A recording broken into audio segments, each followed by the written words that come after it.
Hawaiian Aztec variety. You can tell it's very bumpy and not very domesticated, right?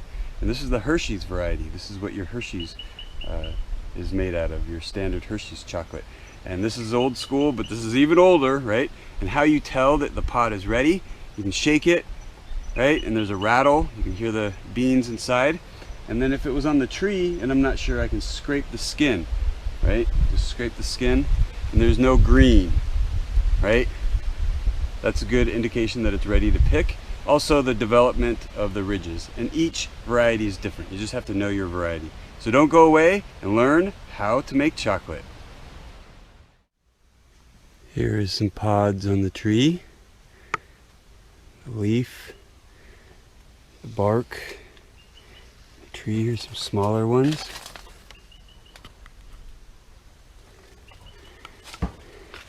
Here's a better example. Some smaller developing cacao pods. Here's another variety. Here we have vanilla and cacao. This vanilla vine is growing on a cacao tree. Here's some vanilla beans. Yes, we grow our own vanilla and cacao.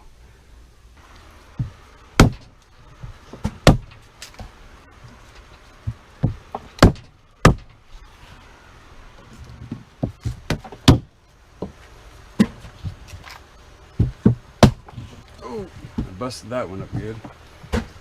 Okay, so what we're doing here is I'm breaking them open, and he's putting the beans in the cooler to ferment. And we ferment these for about 5 days, keep it about 120 degrees. And what you're looking for is just the bean, and you don't want any of the grit or any sand or anything, or any of that part of it, or any of the rind. So you don't want any of this, you don't want any of that, and you don't want the seeds to be sprouted.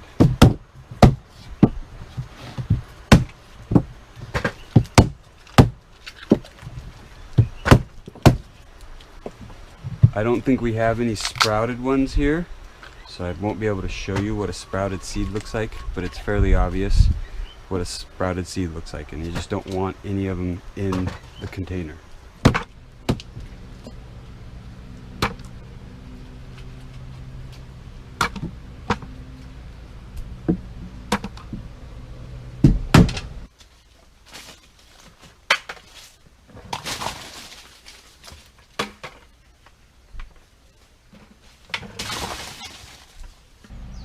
So this is what the sprouted beans look like. I actually did find some. They are right there, they're sprouted. And you don't want them in the fermentation container. And you don't want any of the rind, you don't want any of this. All of that goes back on the tree.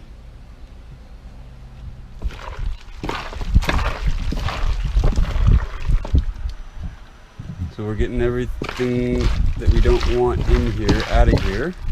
And this will ferment for about 5 days at about 120 degrees, and you might have to help it get hot. So I keep it in this cooler, and there you go.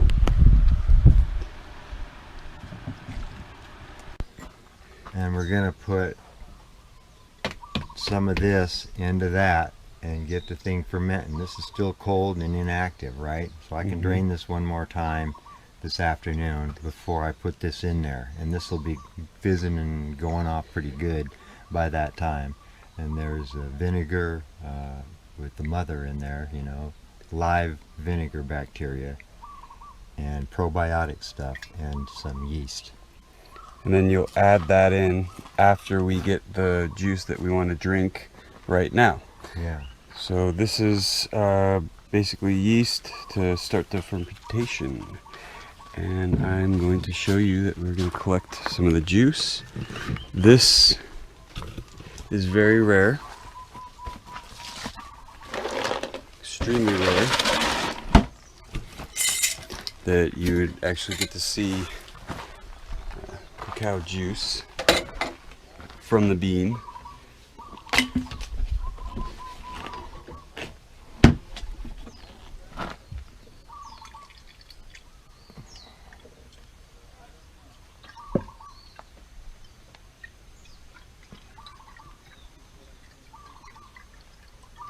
That's good, that's good, that's good.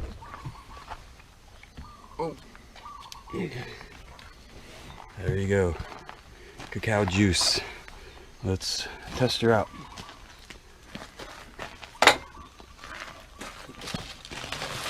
Oh my goodness. It's like drinking a Jolly Rancher. So good. Oh yeah.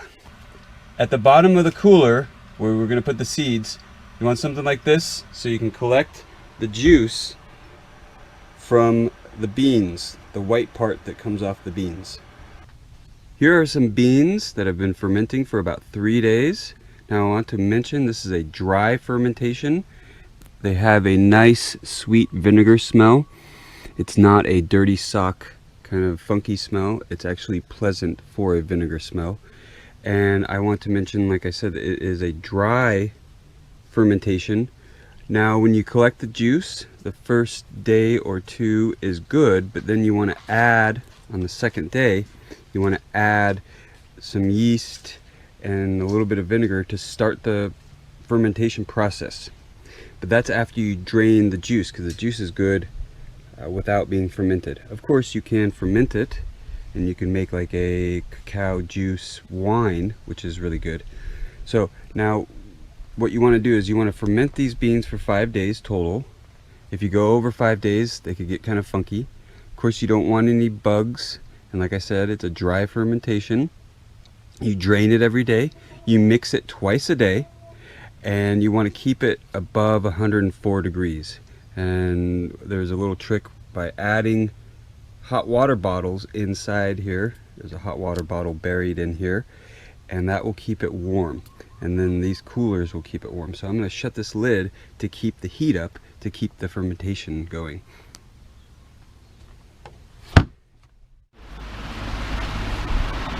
This has been laying out for about 2 days. It's going to start to dry, and the pulp has rotted off. You can see that it's kind of rotting off. It's come off of it. Now, these beans took about 6 days to ferment, and then when the temperature started to drop, that's when you lay them out to dry, and the flavor, or the smell of the flavor, is like good, a good vinegar kind of smell, not so sour sock smell, right? These have been drying, and they're not quite done, but they're close, and they smell pretty good, like a nice sweet vinegar smell, not too bad. And don't worry about if they stink, because roasting them will take out some of the flavor if your beans don't smell so good.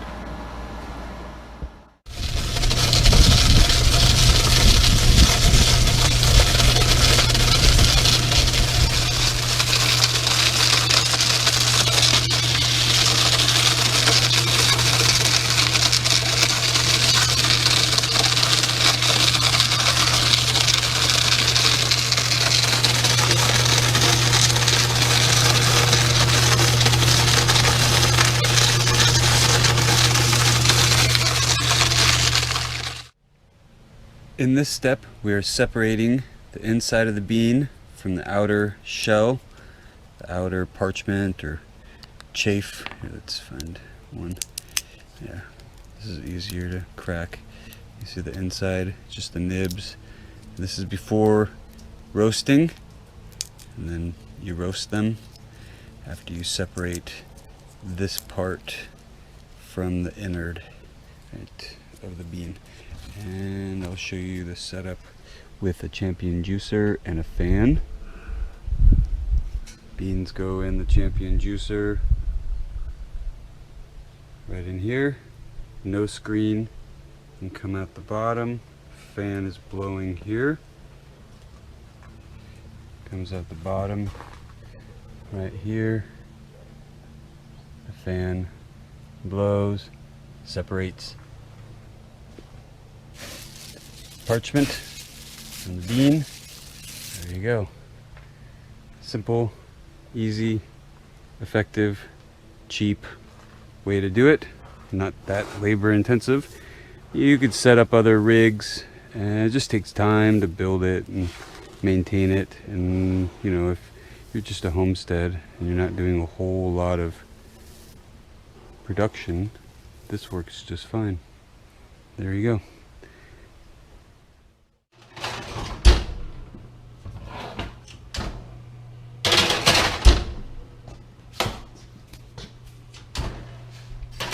You can see just a little bit of smoke starting to rise off of there.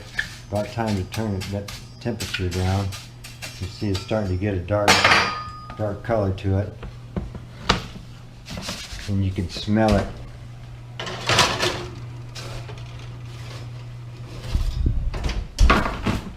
And a convection oven would work a lot better, but this is just your typical kitchen oven. And then you could use probably a coffee roaster, right? And then some people will roast the beans whole or roast them as nibs, which we're doing right now. I believe roasting as nibs is better, more surface area, and I believe you get more of an even roast if you roast the nibs and not roast the beans. You make nibs and then you roast the nibs, because the nibs are little pieces of bean. You use a champion juicer to make nibs, and also you can make the liqueur with the champion juicer. As you can see right here, I've got the liqueur, and this is the waste that I could add back in. And this is the nibs that I'm putting in there. I started out with 5.5 pounds of nibs and 1 vanilla bean, 4 ounces of cacao butter, and about 4 grams of soy lecithin. And I kind of heat it up to activate the vanilla bean and to melt the cacao butter. So I'm going to show you how I do this. It's going to get loud because a juicer is loud.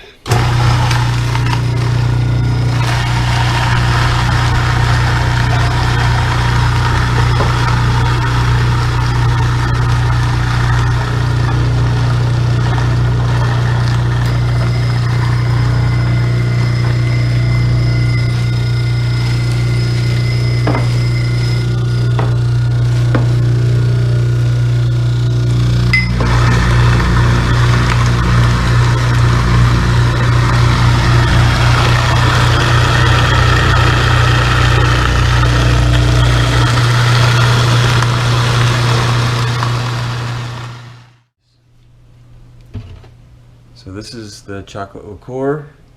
I'm putting it in the melanger wet stone grinder. And this is brand. This is what it looks like. This is the point where you'll add the sugar after you add the liqueur, and that infuses the sugar with the liqueur. And then you could pour about 12 hours after this has been running. Here's the melanger. I'm going to add some sugar, and you slowly add sugar to infuse the sugar with the liqueur. For 5.5 pounds of liqueur, we put in 2.5 pounds of sugar, which will make a 70% cacao chocolate bar. And then you let this run for 12 hours, or if you want really smooth chocolate, let it run for a little bit more. Or you could take your sugar, right, we're using cane sugar, and then grind it in a coffee grinder, and it will infuse with the liqueur better. And then at that point you want to pour. Oh, I didn't show adding the sugar. Oh no, I did. That's right. Okay, so where are we at?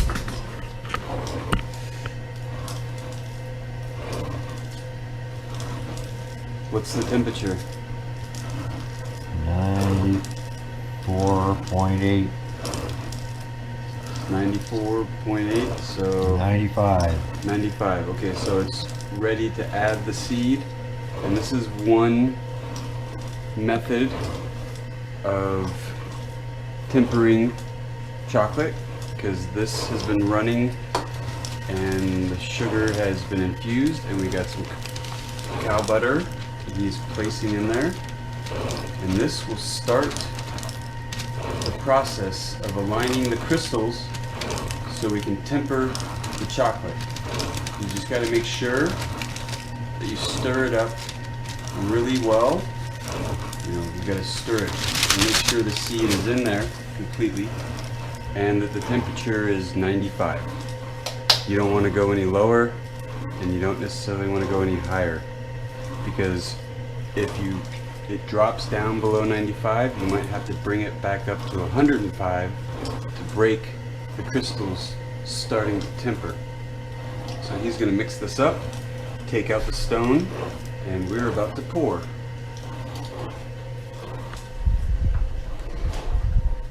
Well, and that's not exactly right. Oh, okay. I'm not exactly right. Okay. Because we do want it to go below 95. Well, I'm just saying, before you put the seed in. Oh, well, yeah. Before you put the seed in. Now we want it to go lower. Now you're going to drop it, but you're going to mix it, and then the crystals are going to start to align. This is my buddy Gary. He's the chocolatier. Was that on film? Yeah, we're on right now. Sorry. No, because this is informational, and you know, I'm just like an apprentice. So it's going to go down to about 93, and that's the time we're going to start pouring. 93, 92. okay, making sure you get 0 water in there. You want to stir it up real good with the seed in there. Melt all that stuff in. Melt the stuff together, because this is like the most important part. You have to start all over if you mess up the tempering, and it is not the easiest. It's definitely alchemy. There's no true science really necessarily behind this. It's kind of interesting.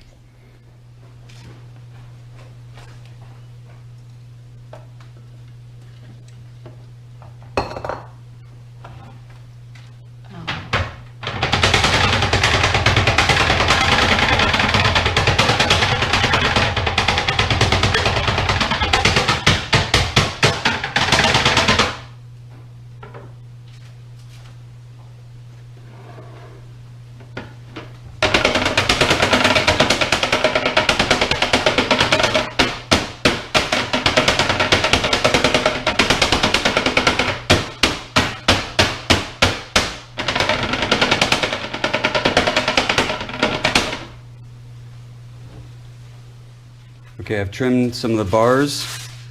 They're out of the mold. I trimmed them with the knife. There's just a little excess on the side. Not a big deal. Now, I'm going to do this kind of the old school way with a piece of tin foil. Willy Wonka.